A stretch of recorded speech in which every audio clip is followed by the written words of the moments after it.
Well, maybe a conclusion of sorts to the Nico and transfer saga as we begin the transfer portal decisions made across college football. Did we finally reach the NCAA lawsuit to end it all? Plus, Cam Ward, real familiar with Titans wide receivers while playing video games. It's going to be a fun show. Clay Travis will join us in 20 minutes as we get things started. Glad you're here. It's a Hot Mic with Honey Withrow. And while you're here, we hope you'll like, comment, and subscribe on the OutKick YouTube channel.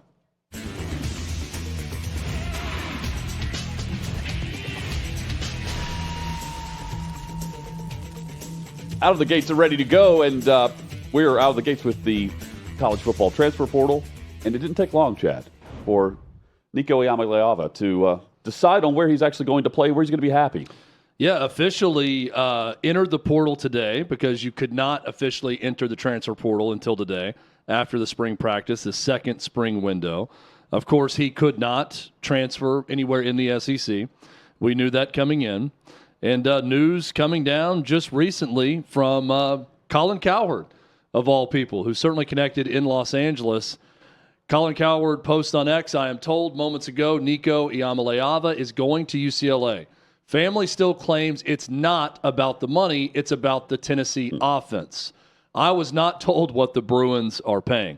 Now, this comes after multiple reports that UCLA is interested, but their price is more around $1 million. Yeah. So the family had to come down from their asking price. When Nico entered the portal, he had the do not contact disclaimer on his portal entry, which immediately knows where he's going, or he's talking to one or two places where you don't need to reach out because he's got a direct line to someone, and that direct line is back home. He's from very close by in Long Beach. He will be going to UCLA. Where his brother was also being recruited. Now that's another interesting part about this. UCLA was reluctant with Nico and didn't want to spend a lot of time going back and forth because they had hurt feelings about his little brother Madden, who was committed to UCLA for a while and did a last-minute switch to Arkansas, where his little brother is now a quarterback, a freshman at Arkansas. There's so many layers here. They were angry about that, so they were hesitant to deal with the family based on all of that, and it's like, hey, take it or leave it. Here you go, and it looks like Nico took it. But Big Nick, his dad, didn't burn the bridges to the point of, no coming back when it comes to this from the brother's recruitment. That's interesting. Of course they're going to say it's not about the money whenever it's going to be less than what he was currently making in Knoxville to be the Tennessee quarterback. And the spin now is, it's about the offense. Well, it's about the quarterback for Tennessee for why they didn't want to give him a bump in pay. That can also be said and be true. The fact of the matter is this: they overplayed their hand. That UCLA is going to offer less because that's what they have. There's only a handful of programs that can pony up and pay the type of money and afford the price tag that reportedly was out there, that they were standing firm on. And you have to come down from that whenever you start talking to Tulane, who reportedly made a good offer. I don't know what that means, but it was probably really good from Tulane's end of things. Chad, the business side of this is a massive cautionary tale for having things in order before you start to play your hand. It seems like they just felt like Tennessee would, get scared and pay. And when they didn't have a backup plan that was solid enough to get the money that they wanted. And they overvalued what other people and other teams saw on film from Nico, quite frankly. His stats were not through the roof great. That's they true. Had seen Josh Heupel quarterbacks be way more productive than Nico. Josh Heupel was very guarded with play calling with Nico, especially in SEC games. Other coaches, they see that and they think, what does he know as to why he's calling plays this way about him? So I think that, look, they checked themselves and they wrecked themselves in this, right? They failed to check themselves before they wrecked themselves. That's what it comes down to. I want to dive into this. They got out of hand. They tried to play a hand that wasn't as strong as they thought. They're going to now take a pay cut to go back home to UCLA to play for a team that is not near as good as Tennessee from a roster standpoint. The program's not near as good as the situation. He's going to open the season against Utah. They're going to go to Vegas in week 2 to play Dan Mullen and UNLV. They've got games against Penn State, at Indiana, Nebraska, at Ohio State, at USC this year. Hey, from the frying pan into the fire for Nico Iamaleava, who is now the chosen starting quarterback at UCLA. It also tells me how, without looking too much into their roster situation, that Deshaun Foster in UCLA said, yeah, this guy could help us. He's going to be the starter right away, so let's go get a quarterback. This is the truth, which is understandable from their perspective. Right. So they're saying it's not about the money. That's what Coward's saying. He's told. Bullshit. Yeah, Nico's side of things.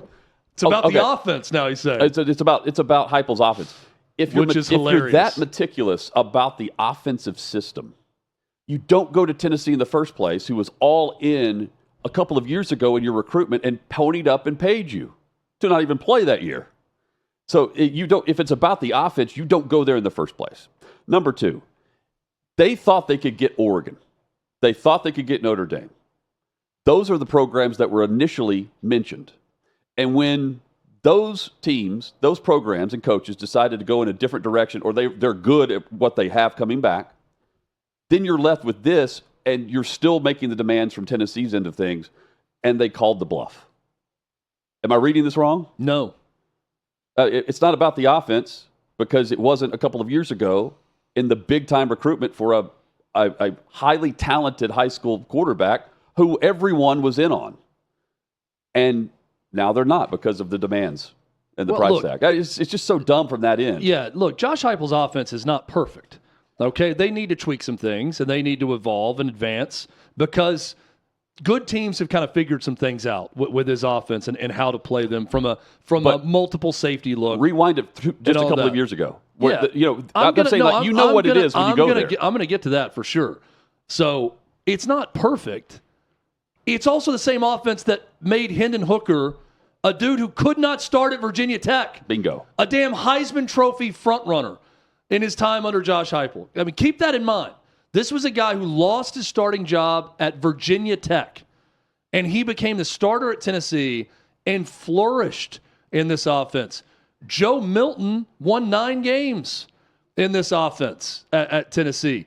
Dylan Sampson led the SEC in rushing in this offense just a year ago. You don't think that helps the starting quarterback? A running back who can do that in a running game that's that efficient? I mean, again, nobody's offense is perfect, and I'm not claiming that Josh Heupel's offense is perfect. But if you were a quarterback, it's a pretty damn good offense to go operate. And he's got a very good track record of coaching quarterbacks and getting maximum value out of them and maximum production.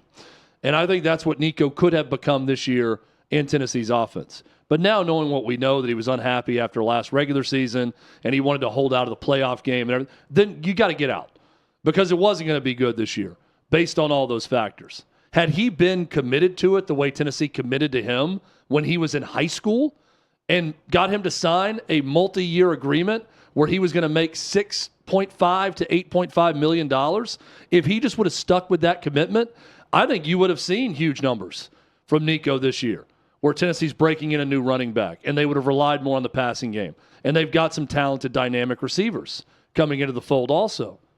But instead, he's going to go get his ass beat by Utah in week 1 at UCLA, more than likely, for a lot less money. It's just, this is the ultimate NIL cautionary tale of travel ball daddy, calling the shots, running the show, making dumb decisions, cussing out reporters, doing everything wrong. And for Tennessee, it should be a cautionary tale too. Be careful who you invest in.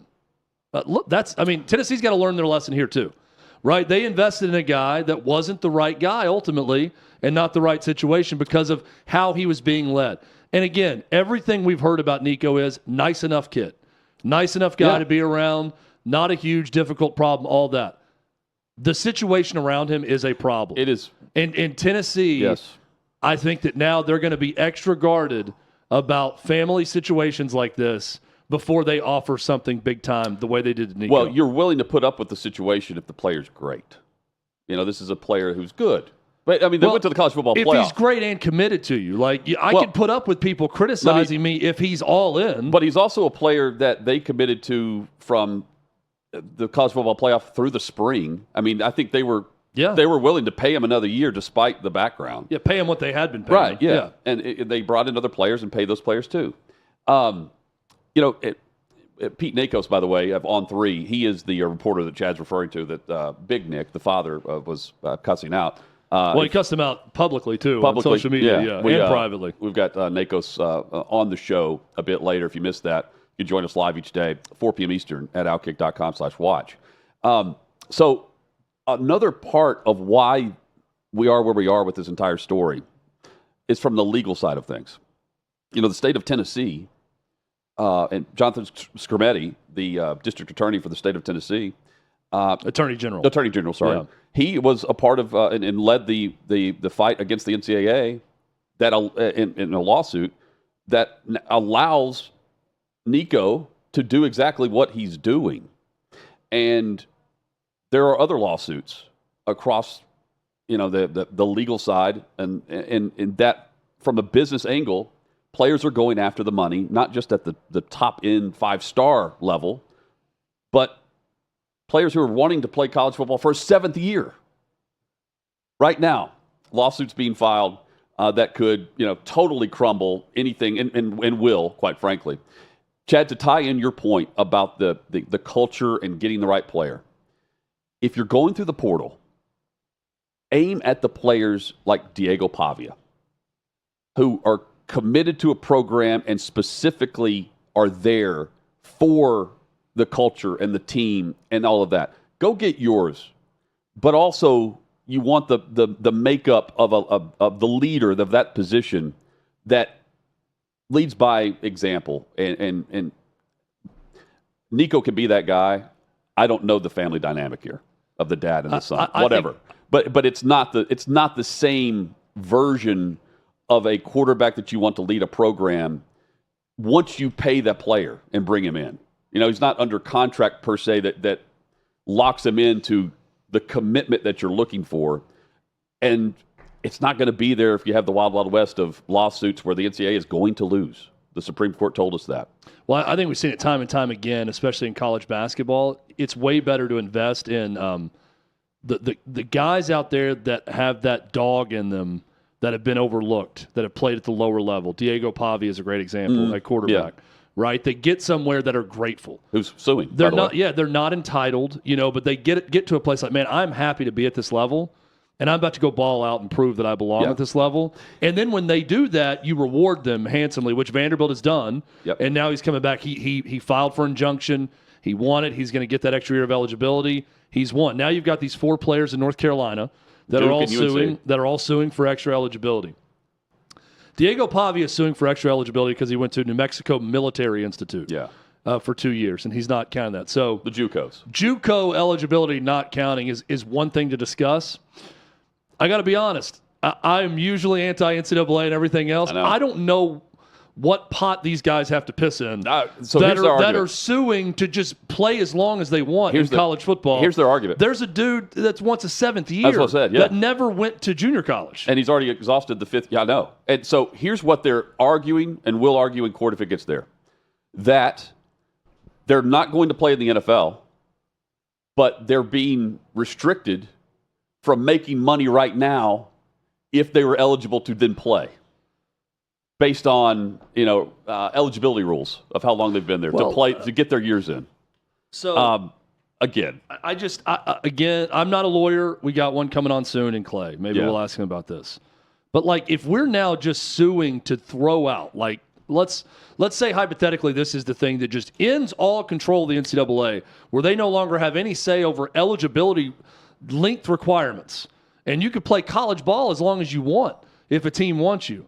So you've got 28, 29-year-olds out there playing that aren't quite good enough to play in the NFL, but doggone it, they're a great outside linebacker for Duke. Yeah. So they could stay there and get 4 degrees at Duke. And they didn't have play until they're 28 or 29. And they weren't granted the injury eligibility. And so they made $100,000, and they claimed they could make up to $500,000 had the injuries played a factor in why they were granted an extra year of eligibility. Yeah. That's their argument. I don't buy it. I don't buy it either, and you got to have some level of eligibility rules in time because I know. I'm going to play this out now. Okay, all these guys that aren't good enough to play in the NFL, but I'm good enough and I'm a good college player at Duke or North Carolina or NC State or New Mexico or Vanderbilt or Kentucky or anywhere, and I want to keep playing there. You can't restrict my right to make NIL money as an American citizen. I'm going to stay in college football. What about all the 18-year-olds that are now being restricted because they can't go play college football?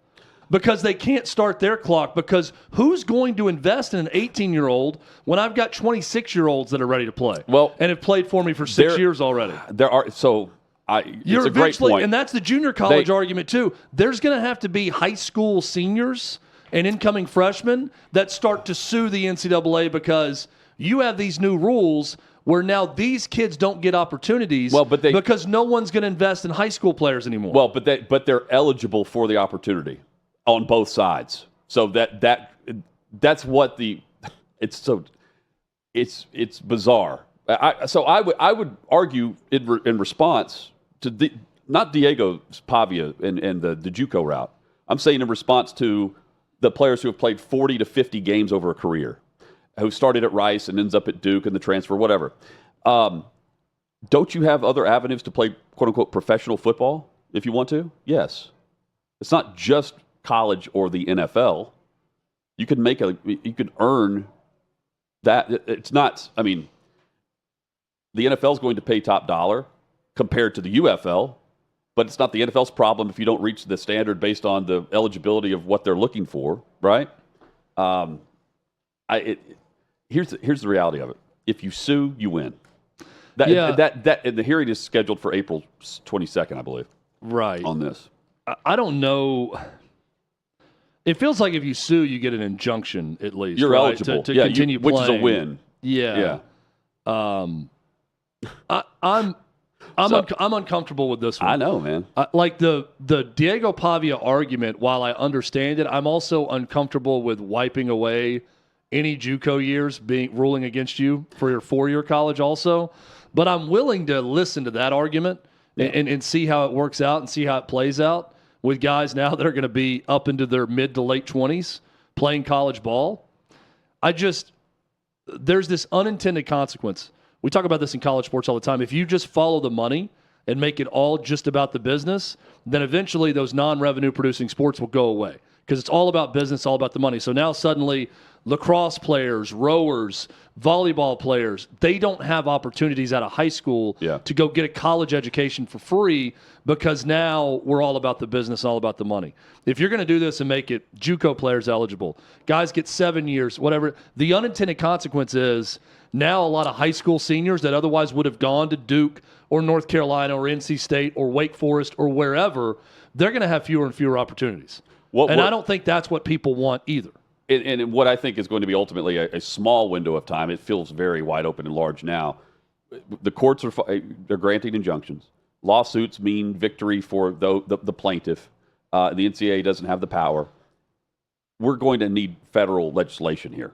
And then you form your eligibility requirements and those things within the guardrails. Right now, there are none because the NCAA has zero power.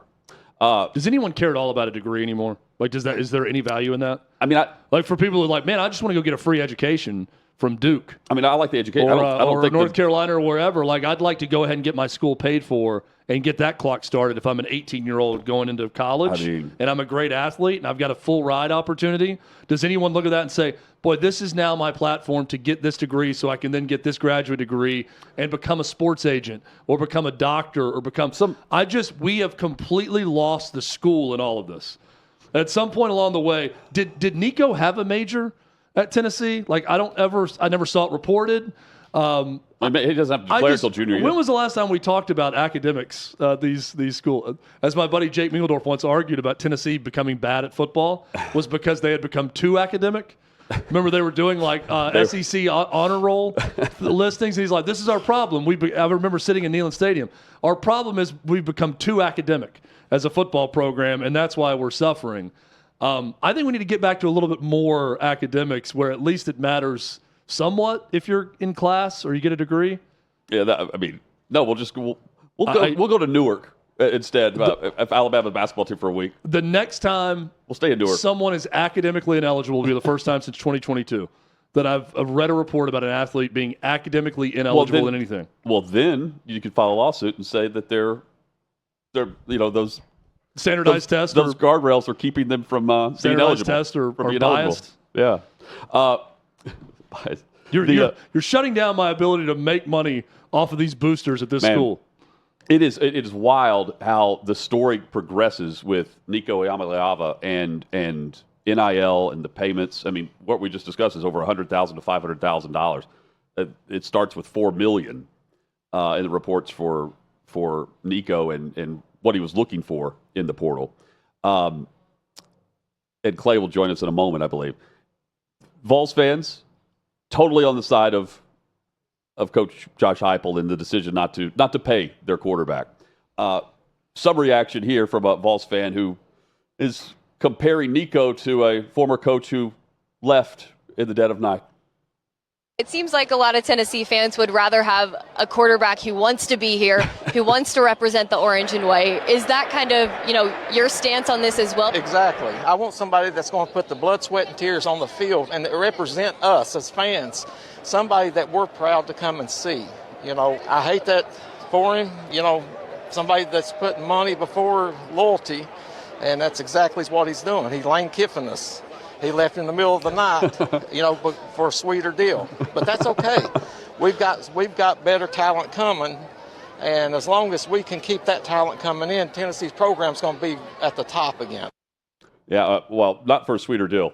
We could say that. That was over the weekend, orange and white game for the spring game. This he ends up at UCLA, according to Colin Cowherd.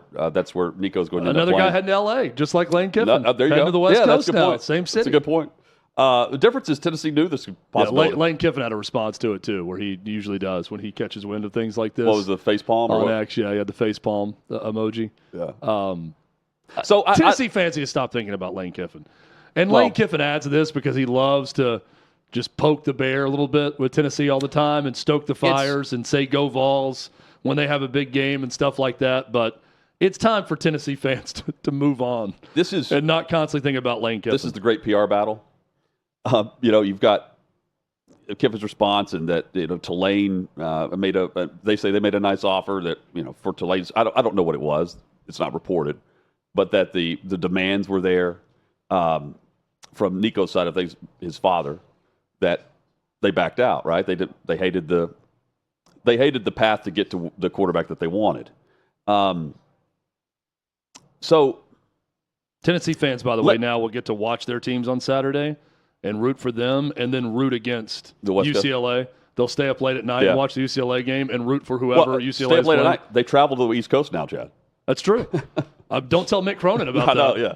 What airline? I hope they got a hot meal ready for Deshaun Foster. Better have it for Nico's entire family, too. When they're flying across country. This is not just Tennessee fan here. This is just keep this in mind. There's the baby face and the heel, the good guy, bad guy here. And clearly you're going to side on your side of things. If you feel like you were, left in the, at the altar, so to speak, so be it. But Tennessee's going to turn around, even talk about loyalty, Tennessee's going to turn around and bring a quarterback in that's leaving a program. So it's loyalty cuts both ways. Yes. Now, what you're happy about is you took a stand and you weren't pushed around by a very – the business savvy was good enough for Tennessee to want him a couple of years ago to now the decision to part ways based on demands.